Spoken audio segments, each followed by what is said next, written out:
Hello दोस्तों, स्वागत है आपका एनसीईआरटी के इस सीरीज़ में। जैसा कि आप सभी को पता है कि हम लोग क्लास 6 से 12 तक की हिस्ट्री की एनसीईआरटी अभी देख रहे हैं। इसी कड़ी में हम लोग क्लास 7 की एनसीईआरटी देख रहे हैं अभी, और यह चैप्टर नंबर 3 है, दिल्ली के सुल्तान। इसके बारे में हम लोग पढ़ेंगे। तो चलिए वीडियो शुरू करते हैं।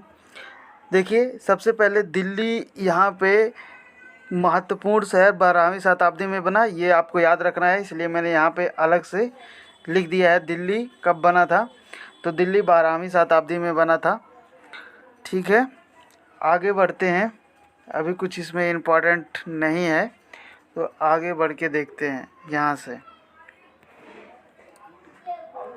अब देखिए, तोमर को किसने परास्त किया था, तो ये बात आपको याद रखना है, चौहानों ने परास्त किया था। तोमर को अजमेर के चौहान ने परास्त किया था। देखिए, मैंने इसीलिए अलग करके लिख दिया है। और तोमरों और चौहानों के राज्यकाल में ही दिल्ली वाणिज्य एक महत्वपूर्ण केंद्र के रूप में उभरा, मतलब वाणिज्य केंद्र के रूप में उभरा, व्यापार केंद्र के रूप में उभरा। बहुत सारे समृद्धशाली जन व्यापारी रहते थे यहाँ पर। दिल्ली किसके राज्यकाल में वाणिज्यिक का महत्वपूर्ण केंद्र बना, तो ये आपको ध्यान रखना है कि तोमर और चौहान। ठीक है, तोमर और चौहानों के बीच में, इसलिए पहले एडिट कर दिया गया ताकि आपको ज़्यादा क्या कहते हैं टाइम ना लगे वीडियो बनाने में। और देखिए, यहाँ पे भारत के नक्शे में अगर आप देखेंगे तो दिल्ली यहाँ पे आपको दिखाई दे देगा। 13वीं शताब्दी के आरंभ में दिल्ली सल्तनत की स्थापना हुई थी। फिर वही बात लिखा है। ऊपर चलते हैं।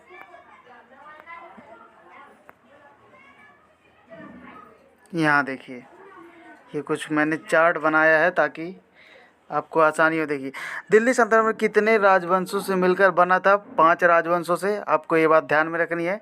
बिहार पीसीएस में, यूपी पीसीएस में, एज वेल एज आप जितने भी स्टेट पीसीएस होते हैं उसमें आप देखेंगे क्वेश्चन प्रीवियस ईयर का, तो यहाँ से क्वेश्चन आया हुआ है। दिल्ली सल्तनत के शासकों के वंश का क्रमानुसार बताइए। ये यूपीएससी में और पीसीएस दोनों में आया हुआ है। तो सबसे पहले तुर्की आए थे, फिर खिलजी आए थे, फिर आए थे तुगलक, फिर सैयद, फिर लोदी। इसको अगर याद कर चाहे तो तुखी तुसई लो, ऐसे याद कर सकते हैं।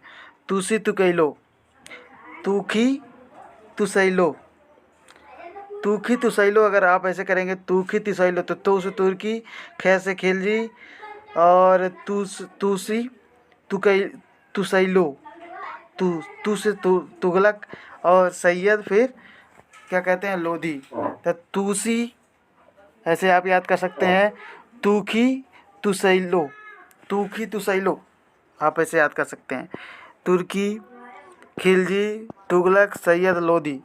तो तुखी तुसैलो आप ऐसे याद कर सकते हैं, तुखी तुसैलो। हालांकि बैठ नहीं रहा है, लेकिन इससे हमको याद मतलब नहीं है, आप रट सकते हैं। तुखी तुसैलो यानी कि तुर्की आए, खिलजी आए, तुगलक आए, सैयद आए, फिर लोधी आए। ठीक, तुसी तुकैलो, तुसी तुखैलो, तुखी तुसैलो।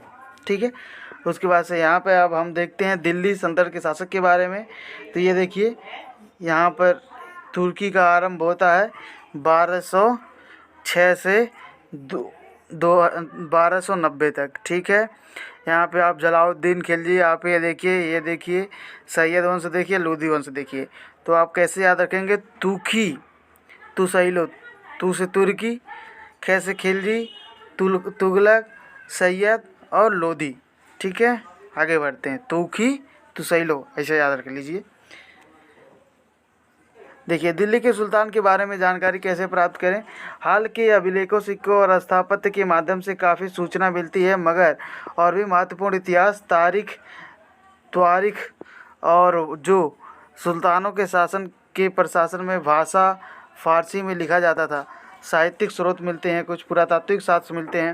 ये मैंने पहले भी चैप्टर में आपको बता रखा है। सल्तनत काल में लेखक जो अपने ग्रंथों की फारसी में लिखते थे उसी को कहा जाता था तवारीख। ठीक है, जो फारसी में लिखा जाता था उसी को तवारीख कहा जाता था। आप ये बात ध्यान में रखिएगा। आगे चलते हैं। तवारीख देखिए, तवारीख के लेखक सचिव, प्रशासन, कवि और दरबारी जैसे सुशिक्षित व्यक्ति होते थे। ठीक है, तवारीख, तारीख, सचिव के प्रशासन, दरबारी ताकि सुशिक्षित व्यक्ति होते थे, यही वही लिखा है। सल्तनत कालीन घटनाओं का वर्णन मिलता है, शासन संचालन में भी योगदान मिलता है। इसमें फ़ा के मुदव्विर का संबंध किससे है? तो इतिहासकार से है। आप ये भी रखने से याद रखिएगा। ठीक है, आगे बढ़ते हैं। ये थोड़ा सा चार्ट देख लेते हैं।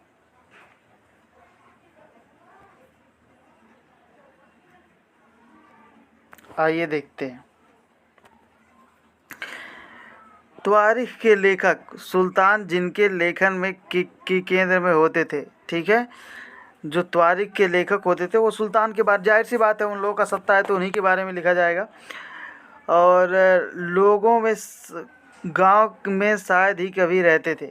वे अक्सर अपने इतिहास सुल्तान के लिए उनके ढेर सारे इनाम इकराम पाने के लिए की आशा से लिखते थे। लेखक अक्सर शासकों को जन्मसिद्ध अधिकार, लिंग भेद पर आधारित आदर्श समाज व्यवस्था बनाए रखने की सलाह देते थे और उनके विचारों के बारे में लोग सहमत नहीं होते थे। ठीक है, आगे बढ़ते हैं। सन 1236 में सुल्तान इल्तुतमिश की बेटी रजिया सिंहासन पर बैठी। तो ये बहुत ज़्यादा इम्पॉर्टेंट है। रजिया सिंहासन पर कब बैठी थी? तो रजिया सिंहासन पर बैठी थी 1236 में। ठीक है, किसकी बेटी थी? तो इल्तुतमिश की बेटी थी, ये आपको ध्यान में रखना है। ठीक है, यहाँ पे देखिए, तबाके नासिर, इतिहासकार मिनहाज ए सियार ने तबाके नासिर में ये सब चीज़ लिखा है। यहाँ पर प्रतीकात्मक सोच जो थी उससे कहीं ना कहीं मुक्ति मिलती हुई थोड़ी बहुत दिखाई दे रही होगी आपको, क्योंकि रजिया यहाँ पर सुल्तान बनी हुई है। ठीक है, कहते हैं रजिया की केवल एक ही गलती थी कि वह स्त्री थी, नहीं तो उसमें कुशल प्रशासन के सारे गुण विद्यमान थे। ठीक है, आगे बढ़ते हैं। रजिया के बारे में कुछ जान लेते हैं।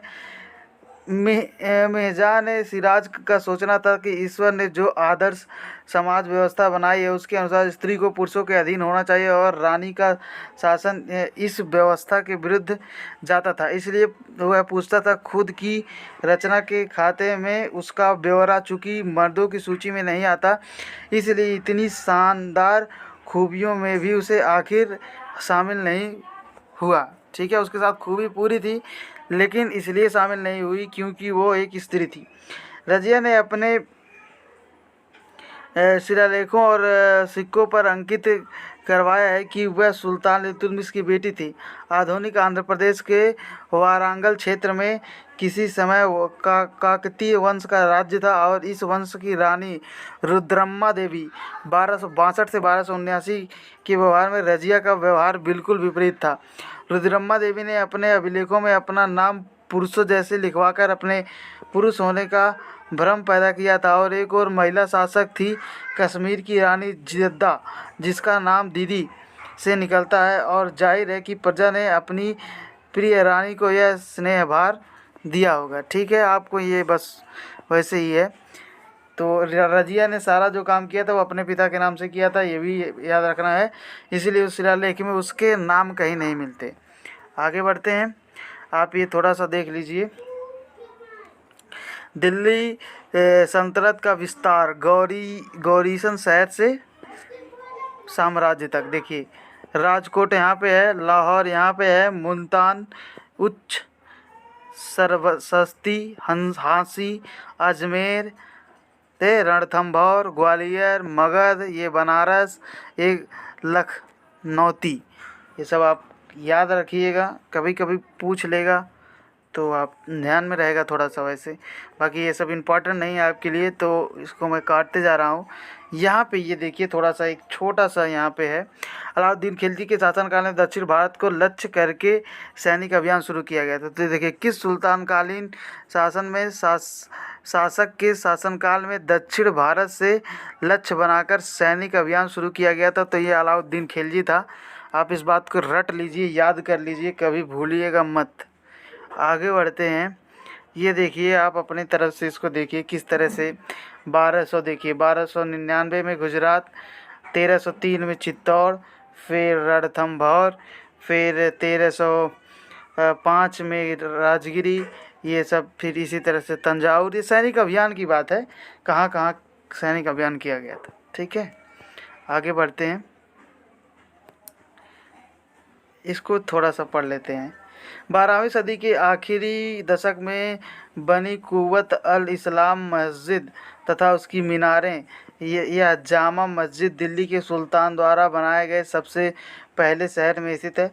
इतिहास में इस शहर को दहली ए कुना दहली मतलब जो आजकल दिल्ली हो गया कहा गया, और इस मस्जिद का इल्तुतमिश अलाउद्दीन खिलजी ने और विस्तार किया, और मीनार की 3 सुल्तानों कुतुबुद्दीन ऐबक, इल्तुतमिश और फिरोज शाह तुगलक द्वारा बनाई गई थी।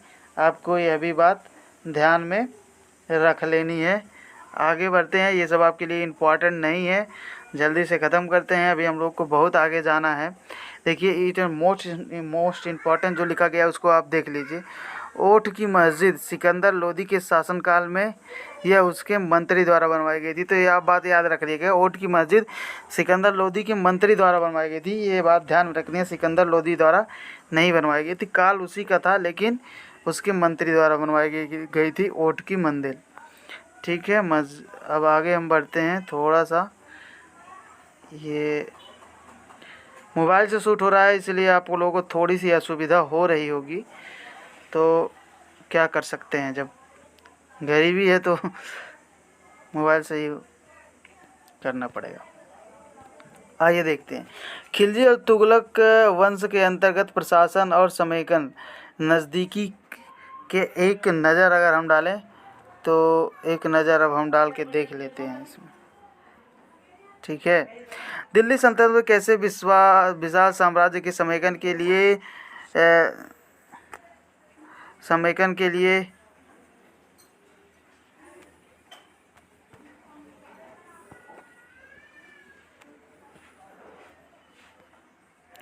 दिल्ली सल्तनत जैसे साम्राज्य समेकन के लिए विश्वसनीय सूबेदार तथा प्रशासनों की ज़रूरत थी। दिल्ली के आरंभिक सुल्तान विशेषकर इल्तुतमिश सामंत और जमींदारी के स्थान पर विशेष गुलामों को सूबेदार नियुक्त करना पसंद करता था, और गुलामों को फारसी में बगदा कहा जाता था। तो कभी कभी ऐसे पूछ लेगा कि बगदा शब्द किससे संबंधित है, तो भैया बगदा शब्द जो होता है फारसी शब्द है, और यह गुलामों के लिए प्रचलित है। ठीक है, अब देखिए इसका जो निचोड़ है मैंने यहाँ पे लिख दिया है, इसको पढ़ लेते हैं। आइए देखते हैं। देखिए फारसी शब्द है तुर्के चट्टागामी, गुलामों का नाम है ये, इल्तुतमिश और के टाइम पे हुआ था ऐसा, ऐबक द्वारा इसे किया गया था। ठीक, ऐबक और इल्तुतमिश दोनों द्वारा ये सब किया गया था। तो सुल्तानों को के वफादार होते थे, खरीदा कहा जाता था। इनका सुल्तानों के अलावा कोई और नहीं होता था। इसको देखते हैं, हाई कहाँ है भाई यार।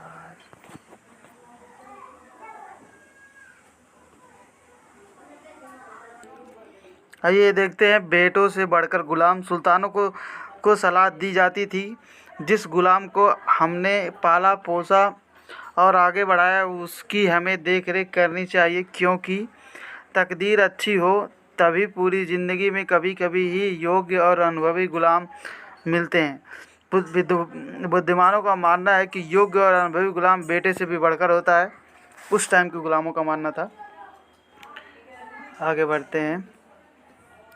ये देखिए, खिलजी तथा तुगलक शासक जो होते थे वह दांगा का इस्तेमाल करते थे और साथ ही अपने श्रमिक आश्रित निम्न वर्ग के लोगों को की भी ऊंचे सामाजिक पदों पर बैठाते रहे और ऐसे लोगों को सेनापति सूबेदार जैसे पद मिला करते थे। ये कॉन्सेप्ट आप यूपीएससी के लिए बहुत ज़्यादा इम्पोर्टेंट है। यहाँ से क्वेश्चन, आश्रित क्या होता था ये बात देखिए। आश्रित जो होता था, जो किसी अन्य व्यक्ति के संरक्षण में रहता हो, उस पर निर्भर, उसे आश्रित कहते हैं। ये थोड़ा सा सामान्य बात है, आप लोगों को पता है। ऐसे लोग जो सेनापति और सूबेदार जैसे पद दिए जाते थे, लेकिन इससे राजनीतिक अस्थिरता भी पैदा होने लगी। गुलाम और आश्रित अपने मालिकों और संरक्षकों के प्रति वफादार रहते थे, मगर उनके उत्तराधिकार के प्रति नहीं। ठीक है। फारसी तवारीख के लेखकों ने निचले खानदान के लोगों को ऊंचे पदों पर बैठाने के लिए दिल्ली के सुल्तान की आलोचना की। सकारात्मक दृष्टिकोण निश्चय पर यहाँ से आप क्वेश्चन भी लिख सकते हैं। ठीक है। ये देखिए, इसमें कुछ दिया है, आप इसको पढ़ लीजिएगा। It's not important for examination point of view. And ये देखिए, इक्ता भिन्न भिन्न आकार का इक्का क्षेत्र होता था। नियुक्ति कौन करता था? इक्तादार या मुफ्ती कहलाता था। ठीक है। यही जो इसमें लिखा है वही यहाँ पे लिख दिया गया है। पहले वाले सुल्तानों की तरह खिलजी और तुगलक शासकों ने भी सेना नायकों को भिन्न भिन्न आकार के इलाकों के सूबेदार के रूप में नियुक्त किया। ये इलाके इक्ता कहलाते थे और इन्हें संभालने वाले अधिकारी इक्तादार मुफ्ती कहलाते थे। तो ठीक है, जो इलाका था भिन्न भिन्न आकार का उसे इक्ता कहा जाता था और जो इसे संभालता था उसे इक्तादार कहा जाता था। मुफ्ती का फ़र्ज था सैनिक अभियानों का नेतृत्व करना और अपने इक्ताओं के कानून और व्यवस्थाओं को बनाए रखना। मुफ्ती लोगों पर काबू रखने का सबसे प्रभावी तरीका यह था कि उनका पद वंश परंपरा से न चले और उन्हें कोई भी इक्ता थोड़े थोड़े समय के लिए ही मिले। इसके बाद उनका स्थानांतरण कर दिया जाता। सुल्तान अलाउद्दीन खिलजी और मोहम्मद तुगलक के शासनकाल में नौकरी के इन कठोर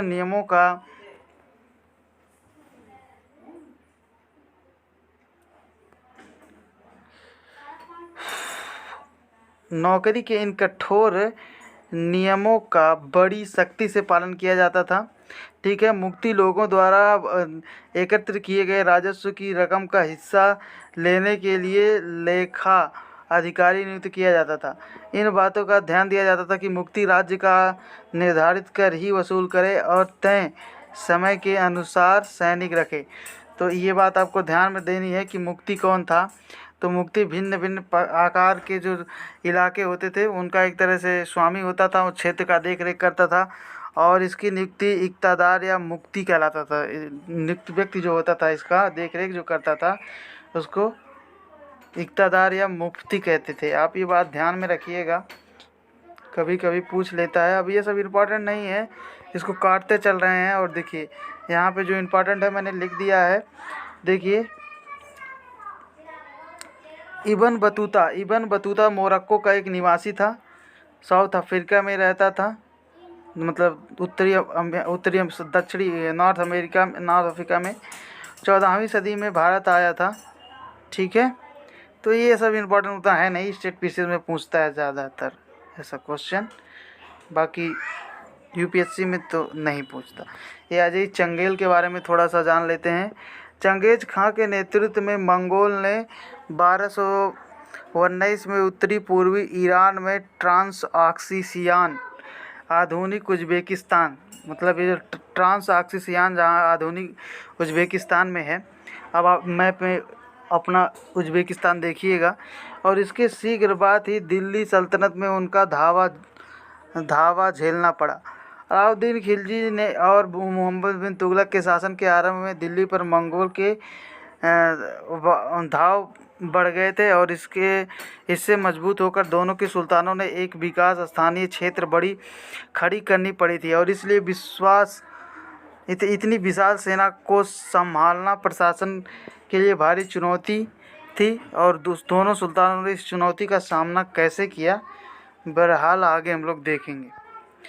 ये देखिए, अलाउद्दीन खिलजी और मोहम्मद बिन तुगलक के बारे में थोड़ा सा दिया है, तो हम लोग इसको देख लेते हैं, ताकि फिर अगेन कि मैं भाई इसको शूट कर रहा हूँ अपने फ़ोन से, इसीलिए इस तरह के जो बीच बीच में हो जा रहे हैं तो उसके लिए माफ़ी चाहूँगा आप लोगों से।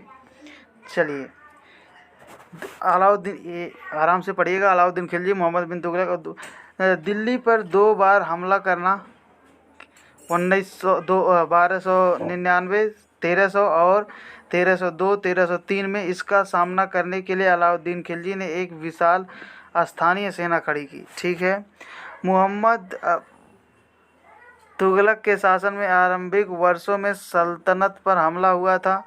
मंगोल सेना परास्त हो गई थी। मोहम्मद तुगलक को अपनी सेना की शक्ति और संसाधन पर इतना विश्वास था कि ट्रांसऑक्सियान, कहाँ है अभी ऊपर बताया, उज्बेकिस्तान में, पर आक्रमण की योजना बना ली और यह स्थानीय शासन तैयार करना उसका आक्रामक कदम था। अलाउद्दीन खिलजी के बारे में अगर जानें तो अलाउद्दीन खिलजी ने अपने सैनिकों के लिए गैरिसियन शहर बनाया।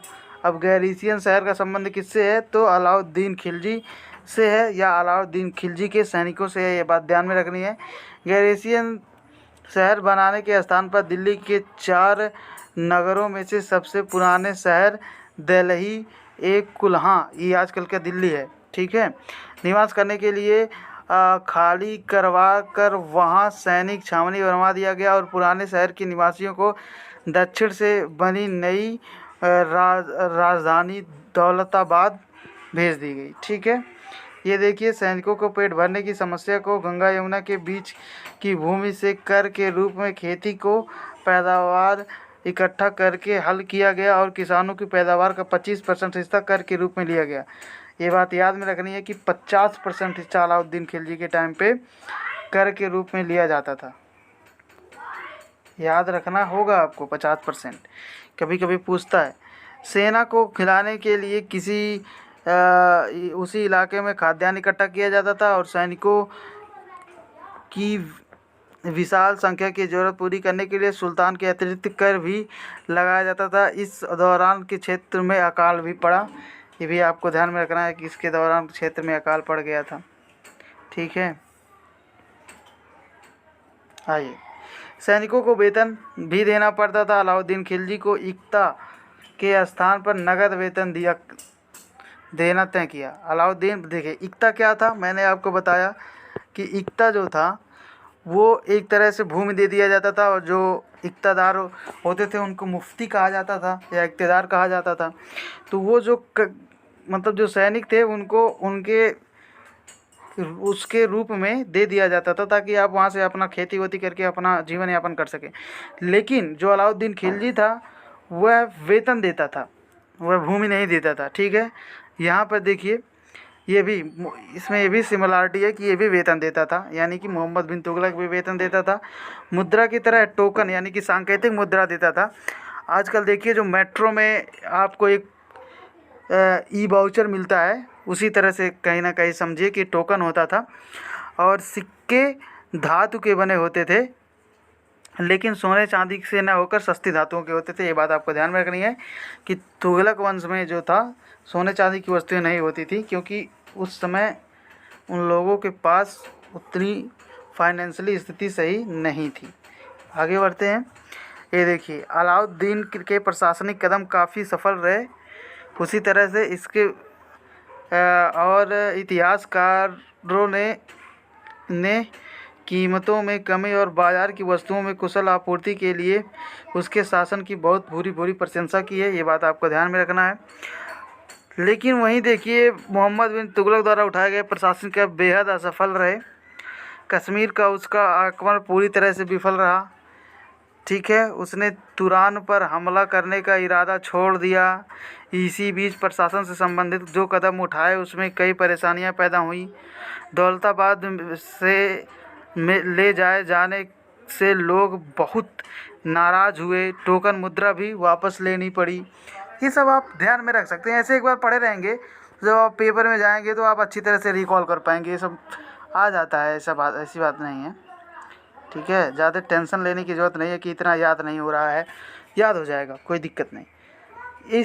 इन तमाम असफलताओं की गिनती करने के लिए कभी कभी भूल जाते हैं कि सल्तनत के इतिहास में पहली बार दिल्ली की सुल्तान ने मंगोल इलाकों को फतह करने के अभियान की योजना बनाई थी, जहां अलाउद्दीन खिलजी का बल प्रतिरक्षा पर था।